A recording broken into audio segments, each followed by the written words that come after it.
I've had for years, especially press and others.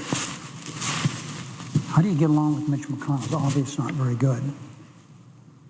And everybody, he and I understand our relationship. We're both lawyers. I've been to court lots of times, over 100 jury trials. And when I would go to those trials, I had really fixed on my opponent. How could he feel that way about an issue? He's wrong on the law. He's wrong on the facts. And we're going to take care of this in court. Unfortunately, I was fairly blessed with my trial. It turned out okay most of the time. But Mitch and I understand that's what we do here. When the trial's over, I have to walk out of the courtroom with Neil Gallitz or whoever it was. It was over with. It was gone. We're friends. We were there, each doing our thing to affect our cause. And that's what we do here. McConnell and Reed don't need to be hugging out here every day. That isn't what we do. We're advocates for our cause. I do the very best I can. He does the best he can. And he laid that out just fine a few minutes ago. So this is not a love session for Reed and McConnell, although I want everyone to know here, Mitch McConnell is my friend. He and his wonderful wife have been kind and thoughtful to us. I've said that before. Let me repeat it. When Landra was in that really dreadful accident, they were there. Letters, flowers, they took care of us. When Landra had the devastating breast cancer, they were there.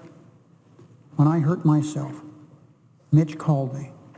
So everybody, go ahead and make up all the stories you want about how we hate each other. Go ahead, but we don't. If it makes a better story, go ahead and do it. But maybe somebody should write this. Thank you very much, Mitch. Okay, everybody, now, my final speech.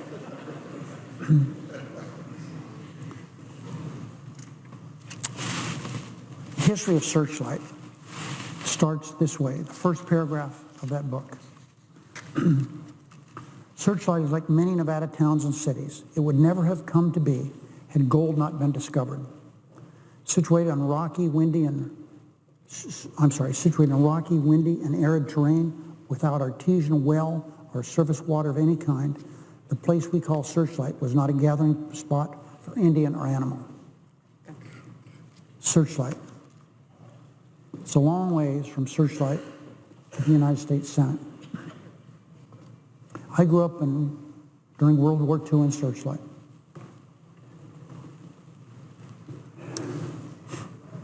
As Senator McConnell mentioned, my dad was a miner, hard rock miner, underground miner. But work wasn't very good in Searchlight. The mines during World War II were especially gone all over America, but especially in Nevada. There were a few things that went on after the war, promotions, and he would work, and sometimes they would pay him, sometimes with bad checks that would bounce, sometimes they wouldn't pay him, they would just leave. My mom worked really hard. We had this old Maytag washer. Lines were outside. She worked really hard. Searchlight was about 250 people then. It had seen its better days. Searchlight was discovered in 1898. Gold was discovered. And for 15 or 18 years, it was a booming, booming town. It was one of the most modern cities in all Nevada. It had electricity. Turn of the century, electricity. Telegraph. Telephones. It had a fire station, fire trucks. It had roads with signs on them designating the name of the street. It had a railroad. And when I grew up, that was all gone. Searchlight, as I said, was 250 people. So you may ask, how did my mother work so hard in a town where there was 250 people?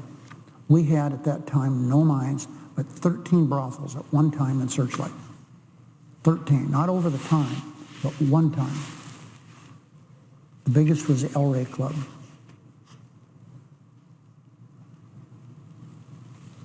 So that tells everyone what Wash, my mom, did.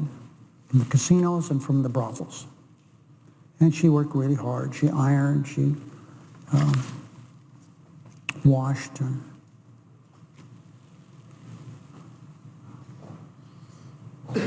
as I look back on my growing up in Searchlight, I never felt during the time I was a boy that I was deprived of anything. I never went hungry. Sometimes we didn't have, I guess, what my mom wanted, but we were fine. But as I look back, it wasn't that good, I guess. We had no inside toilet. We had a toilet outside. You had to walk about 50 yards to that. My dad didn't want it close to the house. And we had a good time even with that. My poor mother, wonderful woman she was. My younger brother and I, she sometimes, just to be funny, she would go to the toilet, which had tin walls, it was made out of tin, and we would throw rocks at that. And, "Let me out," she would say. Doesn't sound like much fun, but it was fun at the time.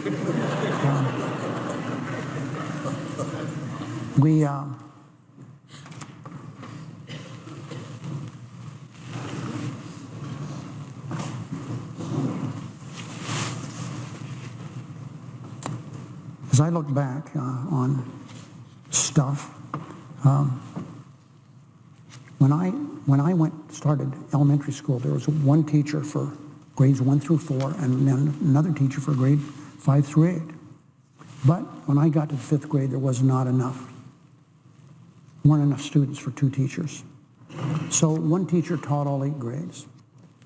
And I learned at that time in that little school that you can really learn. I have never, ever forgotten a woman by the name of Mrs. Pickard.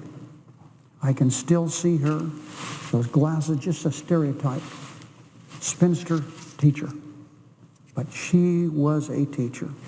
She taught me that education was good, to learn is good.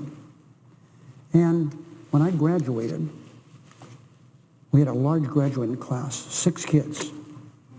And presiding officer from Nevada, you should feel good about me. I graduated in the top third of my class.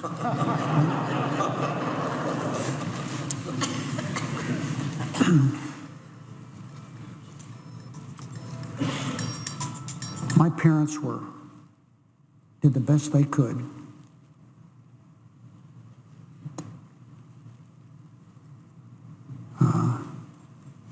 My dad never graduated from the 8th grade. My mom didn't graduate from high school. In Searchlight, this is probably no surprise to anyone, there was never, ever a church service in Searchlight that I can ever remember. There was no church. Nobody, no preachers, no nothing regarding religion. That's how I was raised.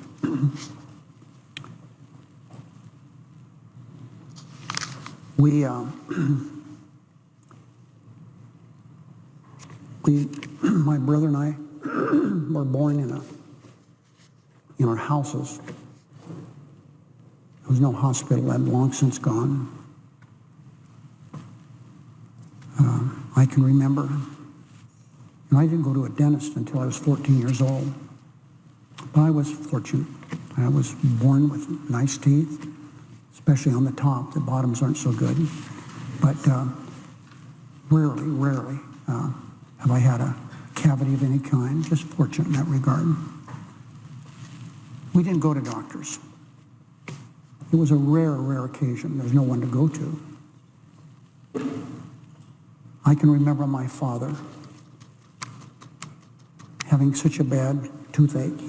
I watched him pull a tooth with a pair of scissors, a pair of pliers. My mother was hit in the face with a softball when she was a young woman in Searchlight, and it ruined her teeth. As I was growing up, I saw her teeth disappear. A few less, and finally no teeth. My mom had no teeth. My brother was riding his bicycle and slid on the dirt, broke his leg. Never went to the doctor. I can remember, as it were, 10 minutes ago, my brother Larry on that bed, couldn't touch the bed, it hurt him so much. But it healed. The bottom part of one leg is bent, but it heals. It healed. I can remember once a TB wagon came through Searchlight, the only time I remember. There was, people had tuberculosis, TB. I remember Con Hudgens had TB. I don't know who else. You know, we had miners over there that had silicosis, some of them, my dad included. My mom had one of those tests. She went in a big truck and had her chest x-rayed. I guess that's what they did. And a few weeks later, she got a postcard that said her test was positive, that she should go see a doctor. Never went to see a doctor. And I worried about that so much. I can't imagine how my mother must have felt. But obviously it was a false positive. But think about that. Never went to the doctor. They told you have tuberculosis.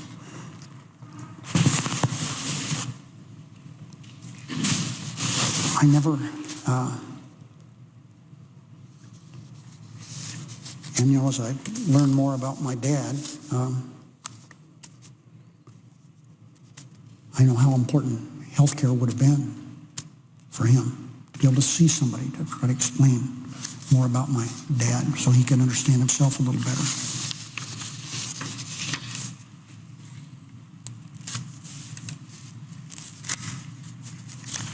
So I haven't done, you know, I'm sure I haven't done all the good in life I could do, but I am here to tell everyone there's one thing I did in my life that I'm so proud of.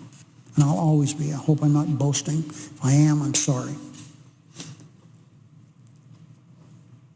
I worked long hours in a service station.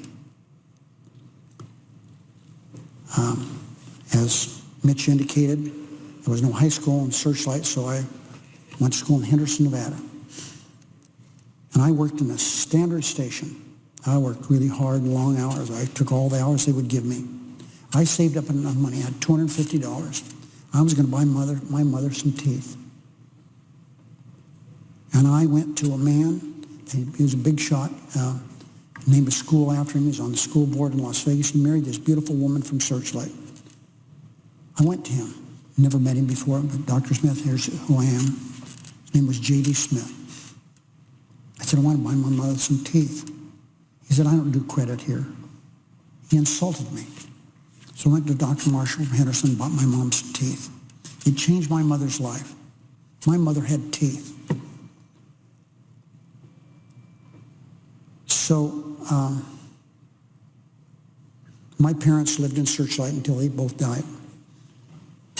I think a number of people here, some, at least my staff, knows that my dad killed himself.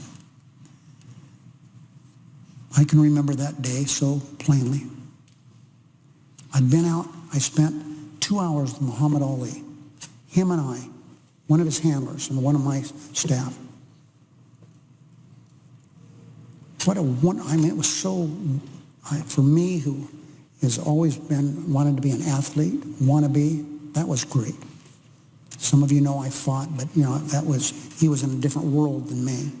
But he was nice, he was generous with his time, and so much fun. He said, pay no attention to me. He said, I'm fighting some white guy and we go cause some trouble out here. He kicked the walls and yelled and screamed, and I was happy. I went to my car, got to my office, and my receptionist, Joni, said to me, Mr. Reed, your mom's on the phone. And I talk to my mother all the time, many, many times a week. And she said, your pop shot himself. So she lived in Searchlight. It took me an hour and a half to get out there. And I can still remember seeing my dad on that bed. And I was so sad because my dad never had a chance. He was depressed always. He was reclusive. You know, I did things.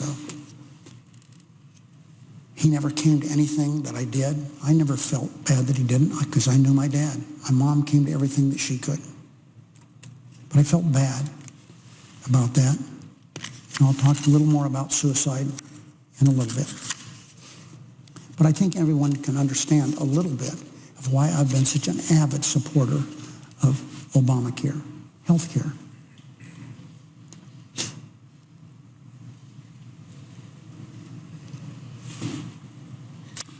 So I was ashamed, embarrassed about Searchlight. When I went to college, was in high school, law school, I just didn't want to talk about Searchlight. I was kind of embarrassed about it. I mean, look, it's kind of a crummy place. I didn't show people pictures of my home. So,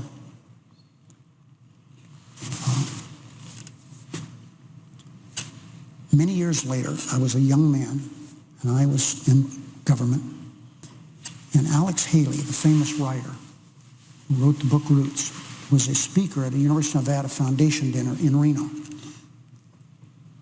And he gave this speech. It was stunning. It was so good.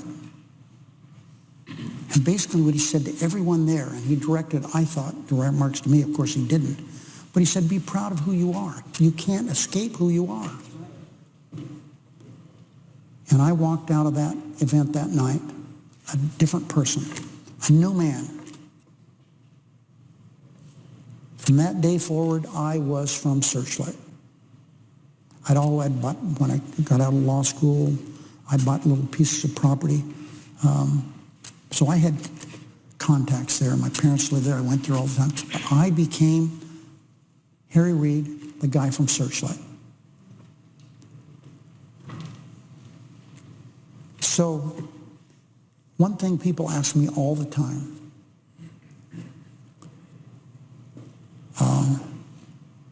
you've done okay. Tell me what you think are the important aspects, especially young people ask all the time. Young is a relative term. What would you recommend? What do you think was your way to success? And I tell them all the same thing. I didn't make it in life because of my athletic prowess. I didn't make it because of my good looks. I didn't make it because I'm a genius. I made it because I worked hard. And I tell everyone, whatever you want to try to do, make sure you're going to work as hard as you can at trying to do what you want to do. And I believe that's a lesson for everyone. The little boy from Searchlight has been able to be part of a changing state of Nevada. I'm grateful I've been part of that change. When I graduated from law school, the population of Nevada was less than 300,000 people. The state of Nevada is now 3 million people. It grew from one member of Congress from 1864 to 82. One is all we had. Now we have 4. During my 34 years in Congress, I've seen the country change. I've seen Nevada change. The changes in the country and Nevada have been for the better. Now I'm going to spend a little bit of time talking about some of the things that I've been able to do as a member of the United States Senate. I know it's long and somewhat tedious. I've been here a long time, so please be patient. My legislation, reducing tax burdens. I'm sorry he's not here. David Pryor from Arkansas. David Pryor, I don't want to hurt the feelings of any of my very, very capable friends, but the best legislator I've ever served with in state government, federal government, is David Pryor. He was good. Not a big speecher, but he was good at getting things done. The first speech I gave as a member of the Senate, I was way back there with where Cory Booker is right now. And I gave a speech. I tried to do it in the House. It's called the Taxpayers' Bill of Rights. I couldn't get Jake Pickle, the chair of that subcommittee on Ways and Means, even to talk to me over the House. But I came over here and I gave that speech. And David Pryor was presiding. He was subcommittee chair of a committee dealing with that in finance. Chuck Grassley was also listening to my speech. Pryor sent me a note when I finished. He said, I want to help you with this. Grassley did the same thing. So my first speech led to the passage of the Taxpayers' Bill of Rights with the help of David Pryor and Chuck Grassley. It was landmark legislation. It put the taxpayer in a more equal footing with the tax collector. Everybody liked that so much we've been 2 iterations of it since then to make it even stronger. Source tax, I'm sure, is just a boring thing to everybody, but it wasn't boring to people that came from California and tried to retire someplace else. The state of California was merciless in going after people. They had the law on their side. They thought if you worked in California, it didn't matter where you went, they would go after you for your pension, is what it amounted to. And I tried for 15 years to get that changed, and I got it changed.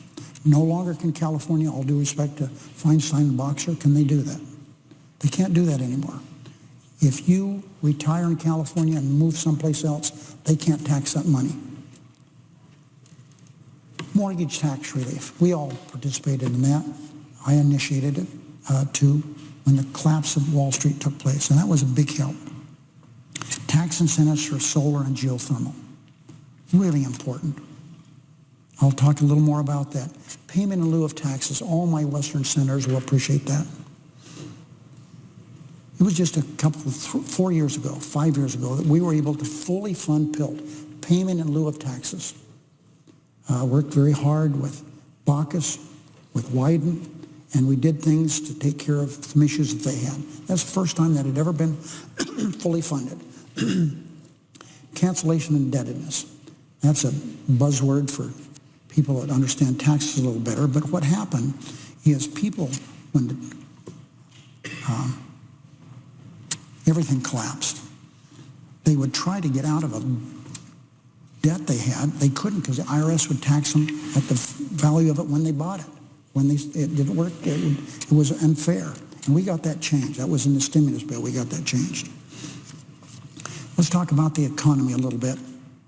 Now, I know some of my Democrat colleagues said, why did you do that? Here's what I did.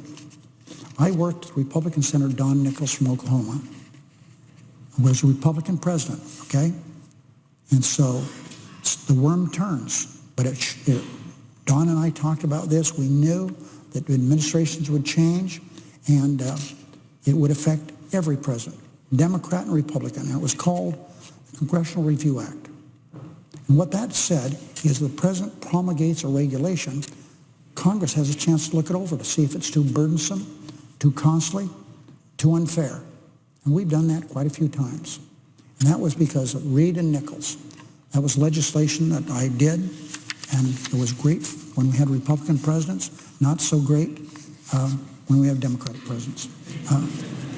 But it was fair. One of the things that's been so important to the state of Nevada has been a man by the name of Kurt Kerkorian, an uneducated man. He flew over the North Atlantic during World War II, ferrying planes to England at great personal sacrifice to himself. But he had, as I said, no education. Parents were from Armenia. But he became one of America's legendary entrepreneurs. And I, many, many years ago, as a young lawyer, met him. And for many, many years, helped him, and especially his brother, with their legal issues. He's the man that helped create Las Vegas the way it is. And he did something unique.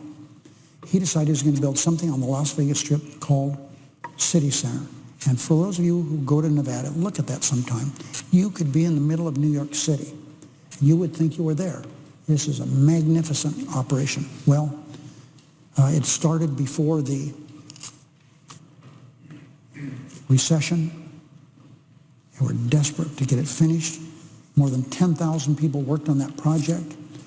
I would drive by there and count the cranes. 25, 30 cranes at one time there doing that work. Well, I interceded in that. I did some things that probably a lot of people wouldn't do, but I did it because I thought it was very important that that operation didn't shut down. Krikorian already put billions of dollars of his own money in it. And they had an investor from one of the Middle Eastern countries. And I did a lot of things I say that a lot of you wouldn't do, but I did it. And I saved that project. I'm not going into detail, but I called people that I would doubt that any of you would call. I called bank presidents. I called leaders of countries. And anyway, it's completed now. I take some credit for that. The stimulus, the American Recovery and Reinvestment Act, we got that done. Yesterday, the presiding officer was the senior senator from Maine. Oh, she was so helpful. I hope it doesn't get her in trouble to boast about her here today. But she and her colleague from Maine, Olympia Snow, and Arlen Specter, we only had 58 votes as Democrats, and they were the difference. We were able to get that passed only because of them. And it was so good for our country. Obama, his first 2 months after having been elected, the country lost 800,000 jobs. Can you imagine that? A month. But that, because of the stimulus bill, we were able to reverse that. We did a lot of wonderfully good things in that were important for the country. Travel Promotion Act. Amy Klobuchar is here. She worked so hard on helping get that done. It promoted travel of foreigners to come here, come to America. And it's worked out so well. 7 different cloture I had to file on that to get it done. But we got it done finally. And it's been remarkably good for America. Other countries, you'll see them on TV, they're always advertising about come visit Australia, come visit the Bahamas, come visit England, come visit every place. But now there's advertising going on around the world. Come visit America. Now everyone knows that Las Vegas gets more than its share probably of visitors. But it was good for Nevada, but it was also good for the country. Nevada test site workers. We were the Cold War veterans in Nevada. That was a big project. We had 12,000 workers there at one time. At above ground tests, I can remember seeing them. We were a long ways away in searchlight, but you would see that flash and you wouldn't always feel it. Sometimes it would bounce over searchlight. But it was really a big deal. We didn't know that it was making people sick. But they were good enough to make sure the tests didn't go off when the wind was blowing toward Las Vegas. They blew up toward Utah, and Utah suffered terribly bad because of those above-ground tests. And so we worked to make sure the test site workers, who were part of our reason for winning the Cold War, because it was dangerous what they did. And that we passed that number of different segments to get it done, so we've done a lot to protect people. Nevada transportation. McCarran Airport field. I've tried for years to get the name taken off that. He was a Democratic senator from Nevada who was an awful man. I've tried to get his name off that. It didn't work. I tried to get J. Edgar Hoover's name off the FBI building. That didn't work. But we had a vote here. I can still remember how mad Orrin Hatch was when I did that. But anyway, everybody had to vote on it. I think I made a mistake. I tried to name it after Bobby Kennedy. That was the mistake I made, I think. Anyway, McCarran Airport. It's, I think, the 5th busiest airport in America now. We've gotten money for a new traffic control center. It's one of the largest structures in western United States. We've gotten we've done a good job taking care of McCarran. All kinds of construction funding for runways and rehabilitation of runways. In the stimulus bill, one of the last things we put in that was bonding capacity that allowed McCarran Field to build a big new terminal. More than $1 billion we got in that legislation, and it was really important during the recession to have all those workers there, thousands and thousands on that new terminal, which is now completed. Reno. Well, I was also able to direct money toward getting a new traffic control center there. new air control tower. We've done all the construction funding, a lot of stuff, good stuff for the airport in Reno. So I feel good about what we've done to help Nevada transportation, not the least of which, everybody, is billions of dollars in directed spending for roads and highways in Nevada. And it's really made a change in northern Nevada and in southern Nevada. And it's important for us to be able to bring people to Las Vegas. So we made deals with the California State Department of Transportation, and we participated in big construction projects that took place in California. Barstow, San Bernardino. We did that because it would make it easier for people to come to Las Vegas. So I wasn't just giving money to Las Vegas, to Nevada. We also did it, of course, for California because it helped us. Healthcare. Affordable Care Act, I've talked about that a little bit. It would have been wonderful if we'd had something like that around to help my family when we were growing up. I have worked hard to help a number of you on the Children's Health Insurance program. Warren Hatch was certainly involved in that. Just like I had trouble coming to grips with my home in Searchlight, I had trouble coming to grips with the fact that my dad killed himself. I was like most, we're called victims. We shouldn't be, but that's what we're called. This year, about 32,000 people will kill themselves in America. That doesn't count the hunting accidents are really suicides. The car accidents are really suicides. So I couldn't get my arms around the suicide. Republican Senator Cohen from Maine was the chairman of the Aging Committee upon which I served. And we were doing a hearing on senior depression. And Mike Wallace came, the famous journalist. And here's what he said. I have wanted to die for years. I would take the most dangerous assignments I could, hoping I wouldn't come back. He said, I'm okay now, though. I want to live forever. He said, I take a pill once in a while. I see a doctor once in a while, and I'm good. I'm okay. And I said for the first time publicly, Mr. Chairman, my dad killed himself. That was a long time ago. But I think it would be extremely important for this committee to hold a hearing on senior suicide, because we've learned since my focusing on suicide, we've done some good things as members of Congress. We've directed spending to study why people kill themselves, because we don't know for sure. Isn't it interesting that most of the suicides take place in the western part of the United States? You would think it would be in those dark places like Maine, Vermont, where it's so dark and cold, but no, it's in the bright sunshine of the West. And so we're learning a lot more. And that has been so good to me as a person, and we have now funded projects around America where there are suicide prevention programs that are extremely important. There are suicide victims programs where people can get together after someone, a loved one, kills themselves. So that's something that I'm glad I worked on. Finally, health care.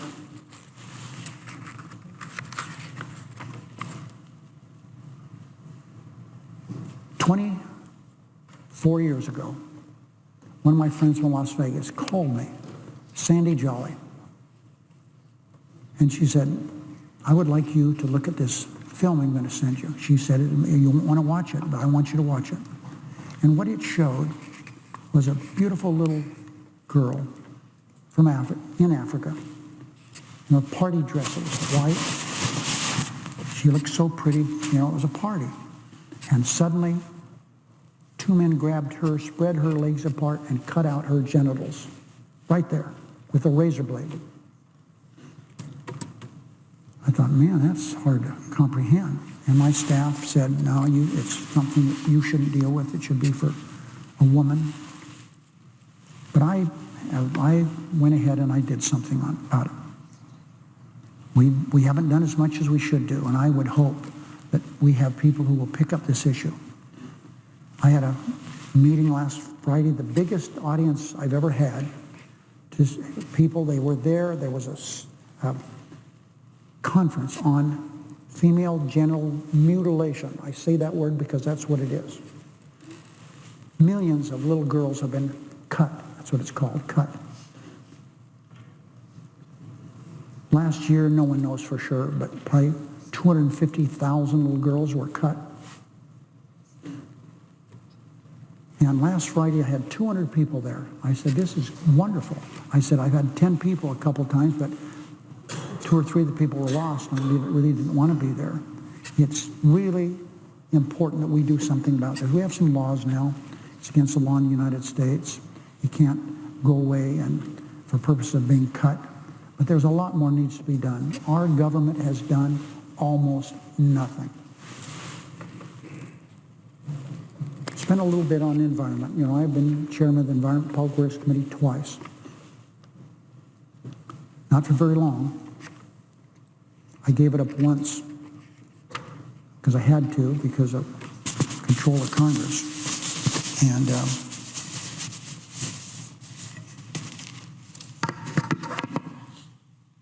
one time I gave it away. Some will remember. I gave it away. I gave up my chairmanship and my committee spot to Jim Jeffords. But I love that committee. I've been involved in environment and energy things since I came here. The state of Nevada is 87% owned by the federal government. 87% of the state of Nevada is federal land. The rest, 13%, is private land. So that, of course, I should be concerned about it. Yucca Mountain, I'm not going to get in a long dissertation about that, but because of, we spent about $8 billion there so far, maybe more. It's gone. Someone asked me the other day, well, Republicans are in power now. They're going to come back with Yucca Mountain. I said, well, they better bring a checkbook with them because there's nothing there now. They'd have to start all over again. The big auger that spent well more than $1 billion was digging that tunnel. That's ground up for scrap metal. There's nothing there. So you could probably get it going again now for $10, $12 billion. So if you got a way to pay for it, good luck. But if you were smart, what you would do is leave it where it is in dry cask storage containers, which is proven to be extremely safe and effective, and that's what should be done. Renewable energy transmission. Part of the stimulus bill said, one of the problems we have with energy is that we don't have a way of transmitting electricity to where it should go. We talk about all this renewable energy, which is produced in places where there aren't a lot of people, but you can't get it any place where there are a lot of people. That's been changed with the stimulus bill. For example, in Nevada, we have Line 1, it's called, and that, for the first time in the history of the state of Nevada, we can move power from the north to the south of Nevada. Part of that legislation, and that's underway now, that line will also go up into the northwest. So that was good legislation. I've had clean energy summits for many, many years. We bring in national leaders, Democrats and Republicans, to focus attention on the problems America has with energy. Clintons have come. Obama's been there. We've had Republicans of many, and here's one that came. He did a great job. Tom Donahue.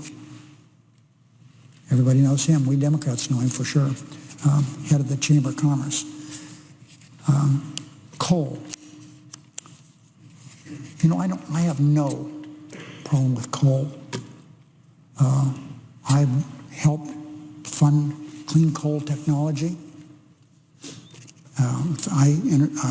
One of my directed spending was a Tracy power plant outside Reno. That was a clean coal plant, except it didn't work.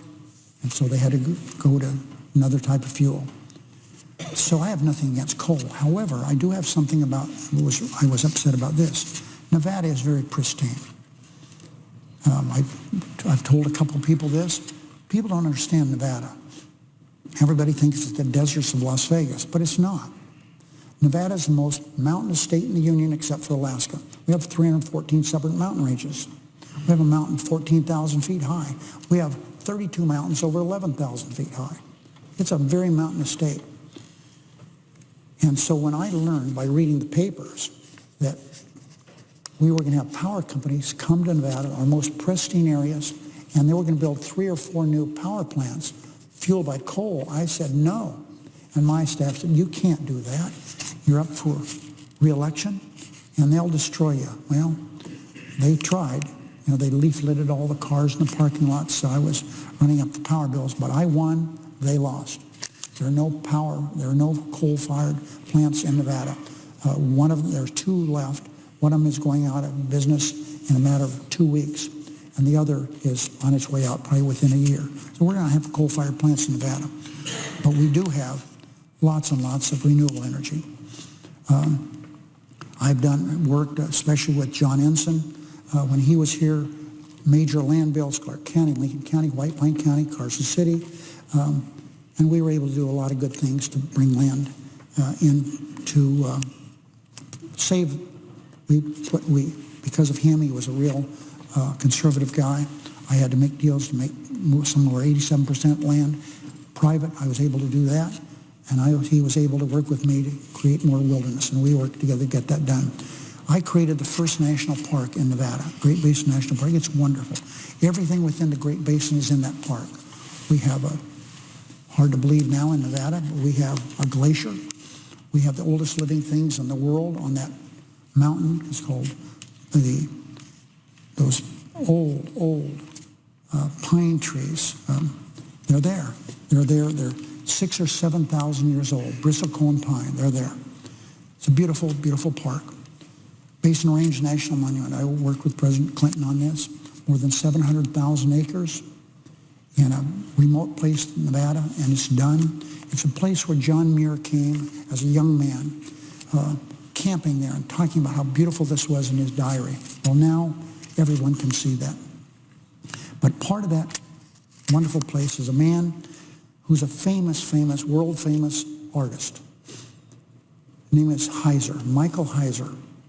He worked for 40 years building this monument in the middle of nowhere. It is in the middle of nowhere, and it's done. It's called the City. It is the most magnificent thing. We don't have roads coming there yet, but we will pretty soon. But that's done. Tule Springs. Right in the middle of the growth of Las Vegas, people came to me one time and they said, you know, we have this place in Nevada where we have the oldest and most abundant source of fossils any place in America. What? I thought they were anyway, to make a long story short, that's now a national monument. You can come to Las Vegas if you're an archaeologist or if you're interested in old fossils, you can come there. And I don't mean old people. You can come there, and there's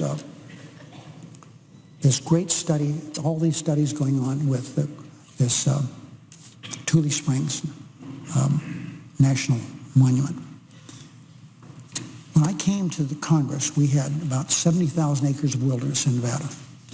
Now we have about 4 million. Those are legislative initiatives of mine. We have 4 million acres of wilderness approximately, and we have 1.5 million acres of additional conservation land. I've mentioned some of it here. Water has been difficult for Nevada, the north and the south. The first thing I did is when I came to Congress, actually to the Senate, is I knew I'd been elected to the Senate. I was leaving Reno, headed to Vegas on an airplane. And someone asked me, what's the most difficult problem facing Nevada? And I said, water. But having said that, we've all done it. I thought, what am I going to do now? I had to do something about it. And we did something. Now it's all done. We settled a 100-year water war between states of California and Nevada. We settled all the litigation on the Truckee and Carson rivers. It took 20 years to finally implement that. There were many water systems, the Lake Tahoe region, they're gone. We had large wetlands that had gone dry. That's now getting fresh water in it. It involved an irrigation district, 2 Indian tribes, 2 endangered species. We were able to get all that done. And it's made a stable water supply for northern Nevada, the Reno area. Southern Nevada, it's really a desert. It's really 4 inches of rain a year in Las Vegas. But we've worked hard with the water czar there, one by name Pat Milroy. She's done wonderful things. I see the junior senator from Arizona here. When she was selected States of Arizona and California wouldn't speak to each other. They were fighting over water. Now we work together on water. It's been remarkable what we've been able to do as partners to get things done. We now, we bank water for Arizona, and when they need the water, it's in our ground, we can give it back to them. But it's been good for Nevada because we can use that water in the meantime. We have also done good work with California. California got most of the water out of the Colorado River. They took a lot more than they should have, and we were able to work on that. But we work with California in a very positive way. We help pay for port reservoirs. We help line canals. We did lots of good things to help water in that whole area. So I'm happy about that. Lake Tahoe. Lake Tahoe we share with California. Lake Tahoe is a stunningly beautiful place. There are only 2 alpine lakes in the world. One of them is in Siberia, the other's there. And I've had 20 summits there. We've gotten over $1 billion there with the cooperation of the California delegation and many others. We've done well in stabilizing and helping the clarity of that beautiful lake. Walker Lake is another lake that was originally controlled by the Indians. It's been stolen from them by us. But we now have gotten hundreds of millions of dollars directed toward that. And we have bought up water rights, and we've saved Walker Lake. There's 21 desert terminus lakes in the world. There's 2 in America. They're both in Nevada, and we've saved those 2 lakes, Walker and Pyramid Lake. Now, here's one thing, and then I'll move on. There was a great big gravel pit. Oh, man. 10, 15 times bigger than this chamber. Huge. And there was spots of black appeared on it. And the state of Nevada didn't have the resources to take on the oil companies, the airlines, and so they didn't know what was wrong. And so I got Bill Bradley, who was chairman of the subcommittee on energy, to go out and hold a hearing. And it was so important we did that because we determined that the oil was coming from broken oil lines, fuel lines, going to the Reno airport. And had we not done something, it would have been awful. It was declared an emergency Superfund site, and immediately people moved in and took care of that. Now that, I'm giving you just a quick look at it, that gravel pit is now a beautiful lake. It's called the Sparks Marina.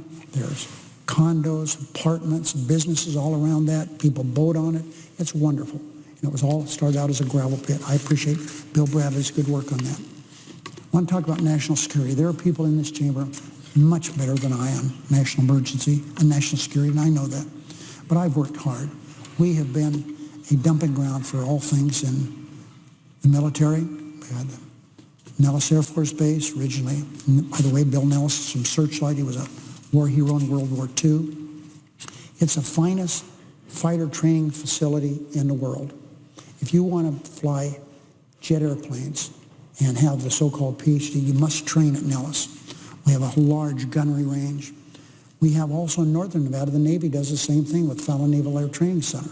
And I frankly have gotten tens and tens of millions of dollars for both those operations because they've been important. Also, everyone, we hear a lot about drones. Every drone attack that takes place in the world takes place 30 miles outside Las Vegas at Creech Air Force Base. We called Indian Springs. That's where they all take place. We have all these great servicemen, those mostly airmen, who take care of that. They protect us around the world. Barbara Mikulski is here. She traveled as we were new senators. She was in a position to help me on appropriations. She said, this facility in Reno was awful, and Barbara Mikulski is going to do something about it, and she did, very quickly. We renovated that place. It was so bad, that old VA hospital, that you couldn't get the new hospital equipment down the halls. They were too small. So Senator Mikulski, I've said before how much I appreciate that. She took care of that. I've had good fortune. 2 VA hospitals I have requested money for, and they're built in southern Nevada. We had one that was an experiment with the joint venture between Veterans Administration and the Air Force, and it worked great, except we had the Middle East war. The veterans were given, go someplace else. And so we don't have that anymore. But we have a huge new one that's built, the newest and the best in the entire VA system. It's not fully, doesn't have all the equipment they need, but it's been functioning now for a couple of years and it's been very good. I feel very proud of that. The Nevada test site is part of our national security, and I've done everything I can to make sure that facility is taken care of, and it is. We have a lot of experiments go on there all the time. If you, we have all these, what we call fuel spills. They're all the testing takes place there. Finally, with the military, here's one of the best things I ever did. And as I heard Barbara Mikulski yesterday talk about, listen to what your constituents say. A group of veterans came a few feet from here to talk to me a number of years ago. And they said, you know, Senator, this is somewhat strange. I'm disabled. I have a military, I'm disabled from the military. I also am retired from the military. I can't draw both benefits. So what are you talking about? I said, I can't. He said, if you retire from the Forest Service and you have a military pension, you can draw that and your disability. You can get your pension from the BLM or Forest Service, wherever it is, and you also get your disability, but not if it's both military. And we've changed that. Now, if you have a disability and you've retired from the military, you can draw both. It's called concurrent receipts, and that took a long time, but we got it done.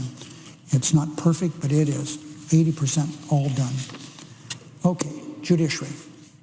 You know, I talked earlier this morning about I'm a lawyer, and I'm proud of the fact that I was a trial lawyer.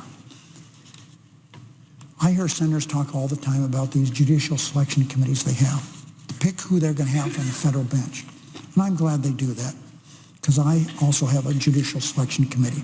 But you know who's on that committee? Me. No one else is on it. I've selected all my judges. I'm the committee. And I'm very happy with what I've been able to do.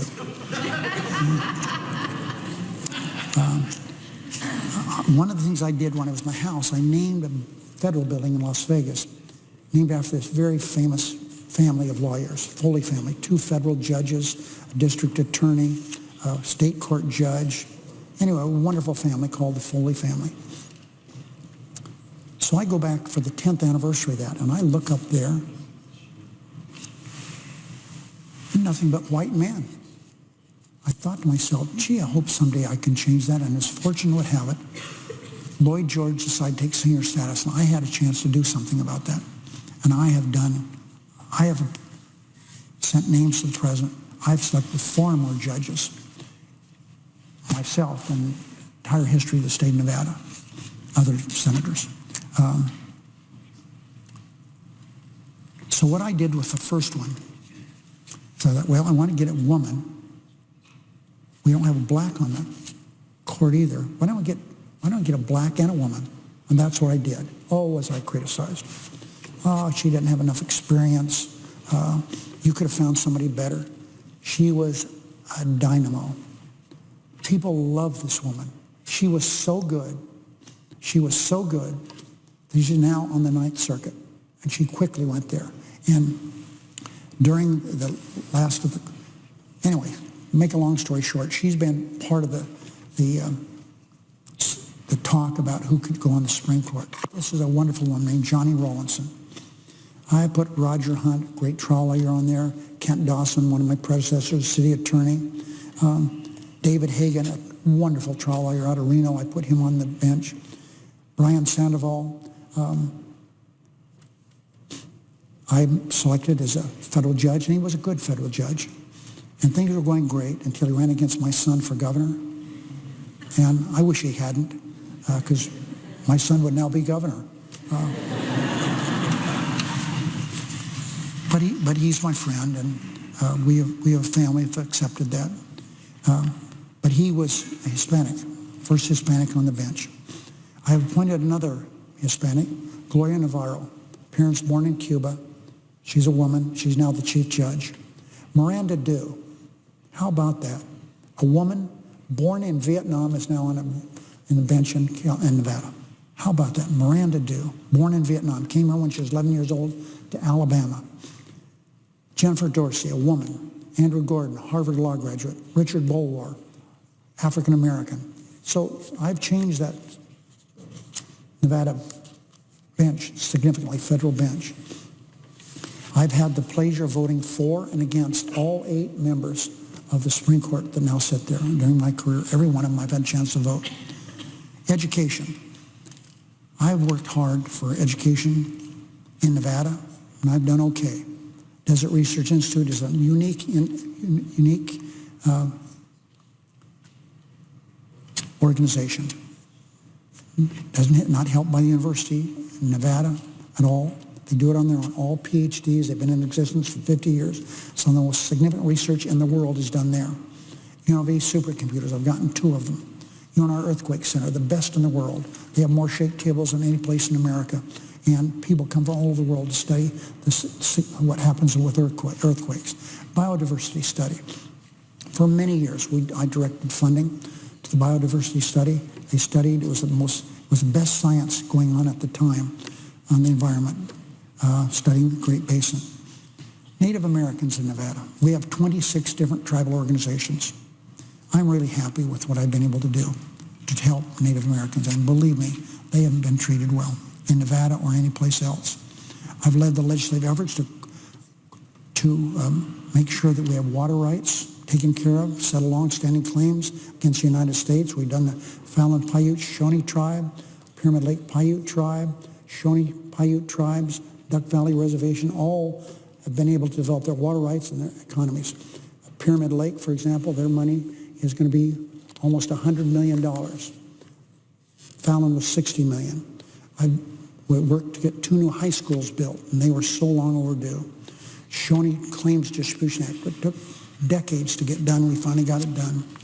Washoe tribe, thanks to President Clinton, we're able to get the Indians who belonged up there, the Washoe tribe, get them land right on the lake. It's been a dream job of mine to work with the Obama administration for the last 8 years. Being his point man here in the Senate. I gave an extended speech on him yesterday. I want to make that part of the record, and I ask consent to do that, Mr. President. Without objection. So you don't have to listen to that same stuff again. But I did do it yesterday.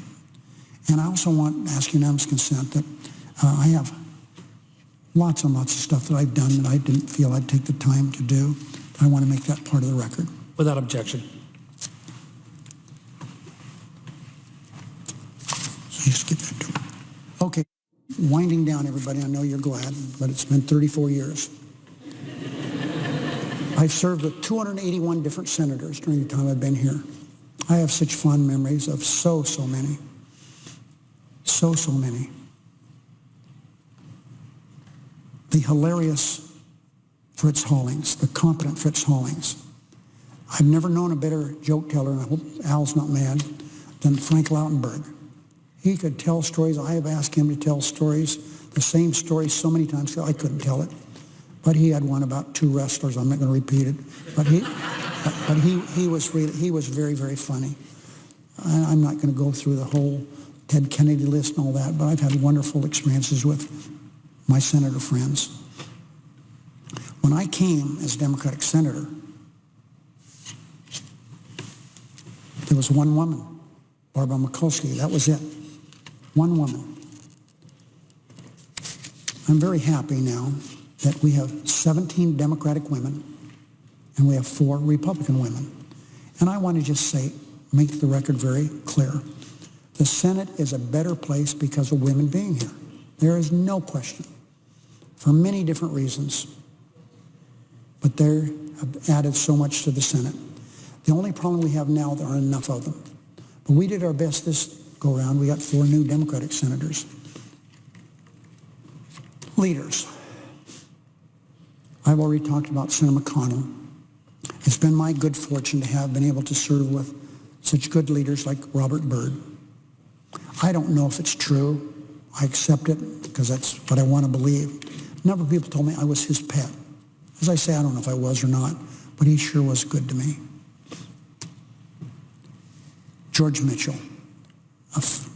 What a wonderful extemporaneous speaker. He was the best. This federal judge, this U.S. attorney, this good man from Maine. Bob Dole. I was a junior senator and didn't have a lot of interchange with him when he was a leader, but I have had a lot lately. He calls me on some of the issues he's working on now. I can remember one of the most moving times of my life. Dan Inouye was lying in state in the chamber and in the rotunda. He called me and asked me if I would go over there with him. Of course I would. And so he's in a wheelchair. Somebody pushes him over there and he says, stop. There's a little alcove there. And Bob Dole, as hard as it was for him, walked over to the crypt where Danny was. And he climbed up on the bier and said, Danny, I love you. If that wouldn't bring a tear to your eye, nothing would. So I'll always remember that. And Bob Dole. Trent Lott, he was really a good leader, extremely conservative, but extremely pragmatic. We got lots of stuff done. I was Senator Dash's point person to get legislation out of this body, and we did some really good things. Tom Daschle, he always gave me lots of room to do things. I can remember once I was the whip, and I thought he had been too generous with one of the other senators, and I complained. He said, look, you're going to make this whip job whatever you want it to be. And I took him at his word, and I did. I never left the floor. Senate opened, I was here. When it closed, it was here. Bill Frist, a fine human being. I really cared about him a lot. He was an experienced legislator, but that's okay. He was an experienced human being. I liked him a lot. And I've already talked about Mitch. Diversity. We don't have enough diversity in the Senate, but I do take credit for creating a diversity office here with Democrats, and Senator Schumer's indicated he's going to continue that, and I'm very happy that he's going to do that. We don't have enough diversity, I repeat. I want to tell everyone here, I am grateful to all my Democratic senators. They've been so good to me during my time as leader. But I have to mention Durbin. He and I came here together 34 years ago. He has been so supportive of me.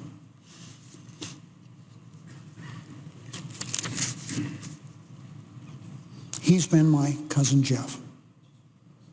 Okay if I tell the story? Okay, so here I go. My brother lives in Searchlight still, and he's an interesting man. He had a girlfriend there that was married. And he brought her home one night, and her husband or boyfriend, whatever it was, jumped out of the tree on my brother's back, and they had a fight, and my brother won. And so a couple weeks later, he's at the 49er Club, a little bar, a little place in Searchlight, and he's having a beer, whatever he drinks. He looks around, he sees the guy that he beat up, but the guy's got a couple people with him, and he knew why they were there. They were there to work him over. And he said, well, what am I going to do? And just about then a miracle happened. Our cousin Jeff walked in. He hadn't been to Searchlight in a couple of years, but cousin Jeff was known as being a really tough guy. So Larry said, here's the deal. Cousin Jeff looked them over, went over to the biggest one, grabbed his nose, twisted as hard as he could. He said, you guys want any part of me or my cousin Larry? And they said no, and they left. So the reason I mentioned that, the reason I say Durbin is my cousin Jeff, I was in my office watching the floor, and McConnell was up there. I was so damn mad. He was talking about stuff. I was mad. I called my office. Why don't we have somebody out there saying something? He's the senator. That was transcribed. That was recorded earlier today. We're out of session. So Durbin has been my man. My cousin Jeff. Whenever I have a problem, everybody, I call Dick Durbin. And he can come, Dick Durbin can talk about anything that sounds good. Okay? Okay. Chuck Schumer. Okay. My kid said, make sure you tell everybody about how smart you think he is. Okay, I'm going to do it. One day I said to Schumer, we hadn't known each other for a long time, but I said, how the hell did you ever get in Harvard? He said, it helped. I got a perfect SAT and a perfect LSAT. And that's true. Would not just talk, he did. He's a brilliant man. He's got a big heart, and he works extremely hard, and he's been so good to me. We've worked together. He took a job he didn't want, chair of the DSCC twice, but it worked out great. We were able to get the majority. So I always have great affection for him, and I wish him the well in being my replacement. I'm confident he'll do a good job. He won't be me, but he'll do a good job.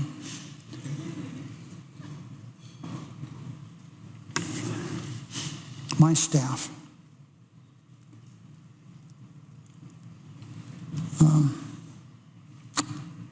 We checked yesterday, my staff did. It's hard to comprehend how many people I've had work for me over 34 years. Almost 3,000, everybody. And I feel so strongly about my staff. They are my family. I really, really do believe that. I feel they're my family.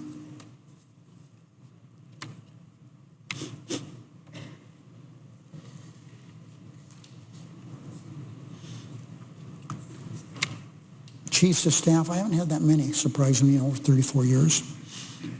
Claude Zobel, Ray Martinez, Susan McHugh, Gary Myrick, David Crone, Drew Willison, and of course, David McCallum, who's been done so much to make sure I didn't overspend things. And my utility man, Bill Dowster, he can catch, pitch, play any position on the field. He's been great for me. I appreciate Bill's work very much. Thank you, Adele, because I would be so embarrassed if I didn't say something about Patty Murray. She's been part of this little leadership team I've had. And we never had anything like this before in the Senate. Leaders prior to me, they did it all on their own. But I've had these three wonderful human beings helping me for all these years. We meet every Monday night, get set up for the caucus on Tuesday, for the leadership meeting on Tuesday. So Patty, you and Rob, I just care so much about. And I want you to know how I appreciate your loyalty, your hard work. You've taken some jobs that you didn't want to take. A budget job, that super, whatever the hell it was called. And that was awful. I don't know how long she's going to live, but that took a few years off her life. But you and Rob have been great. Loretta is my friend. Iris, I love. So thank you very much, you guys. I've told every one of my staff, with rare exception, you represent me. If you're on the phone, when you answer that phone, you're representing me. You are as if you're Harry Reid on that phone. I say the same to those who speak, write, and advocate for me. They represent me, and they've done so well. They've helped me in good times and bad times. What is the future of the Senate? I'd hope that everyone would do everything they can to protect the Senate as an institution. As part of our Constitution, it should be given the dignity it deserves. I love the Senate. I don't need to dwell on that. I love the Senate. I care about it so very, very much. I've enjoyed Congress for 34 years. As the leader here in the Senate, I've had such joy and times of, oh, wow, what are we going to do now? That's what these jobs are like. They're so exhilarating until, oh man, something happens, and I think all of you have done just like I have just said, wow, what are we going to do now? The Senate has changed, some for the good, some for the bad. I want to say this, though. It isn't the same as when I first came here. There's change in everything. The biggest change has been the use of the filibuster. I do hope my colleagues are able to temper their use of the filibuster. Otherwise, it will be gone. It'll be gone first on nominations, and then it'll be gone on legislation. This is something you have to work on together. Because if you continue to use it the way it's been used recently, it's going to really affect this institution a lot. Something has to be done about the outrageous amount of money from sources that are dark, unknown, now involved in our federal elections. The Citizens United case in January of 2010 If this doesn't change, we don't do something about this vast money coming into our elections, in a couple more election cycles, we're going to be just like Russia. We're going to have a plutocracy. A few rich guys telling our leader what to do. Leonard Cohen, who recently died, one of America's great music geniuses, recently died, as I said. In one of his songs called Anthem, he says it all, and I quote, "There's a crack in everything. There's a crack in everything. That's how the light gets in." That's what he said. And I believe there are cracks in what's happening with the huge amount of money currently in federal elections and excessive partisanship. The cracks are the American people don't like it. They don't like this money. They don't like the partisanship. So there are cracks. The cracks, I repeat, because American people are complaining big time about the excessive use of money and objecting to the partisanship. That's the crack. And that's how the light's going to get in. That's how America has an opportunity to become a better place where money will not control our political system or will partisanship. So just a little bit of advice to my colleagues. It's worked okay for me.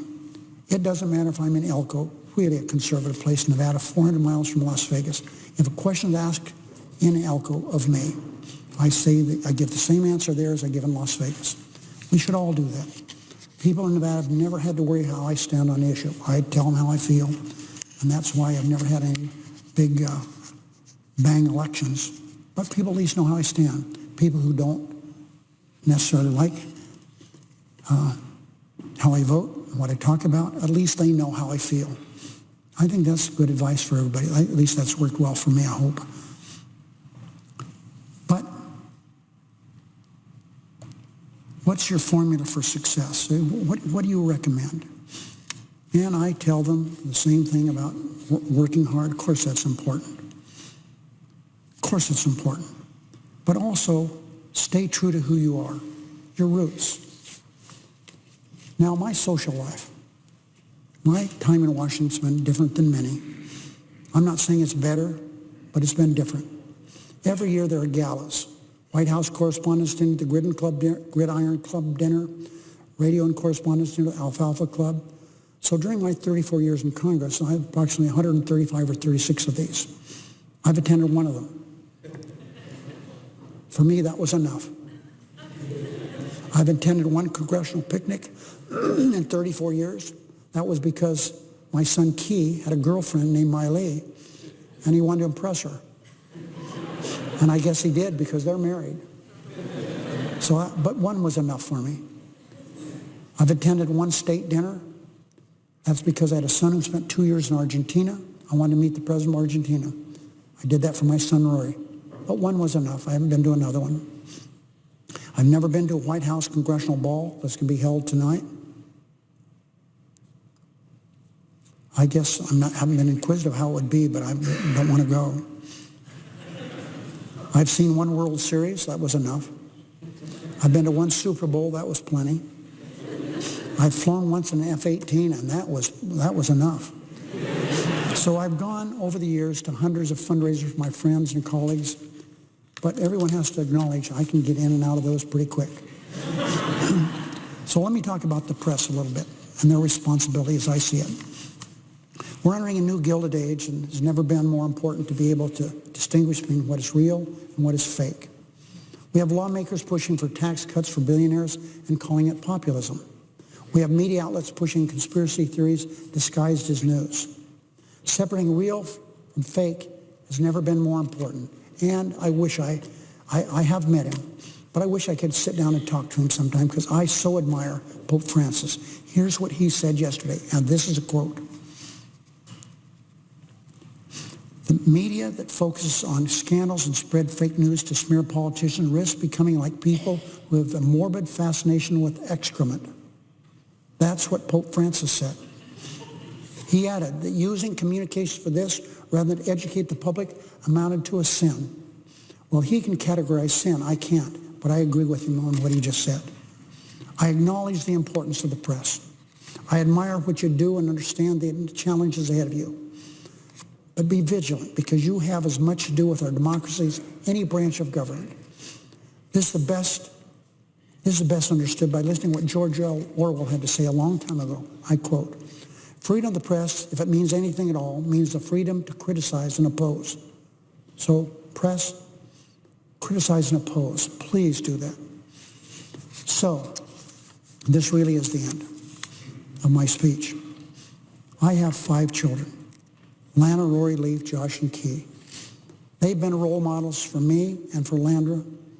They were role models. We learned from them when we were young, and we're still learning from them. We appreciate the exemplary lives they have led. I'm confident, hopeful, and determined to make sure that they understand how much affection, love, and admiration I have for each of them, for their wonderful spouses, and our 19 grandchildren.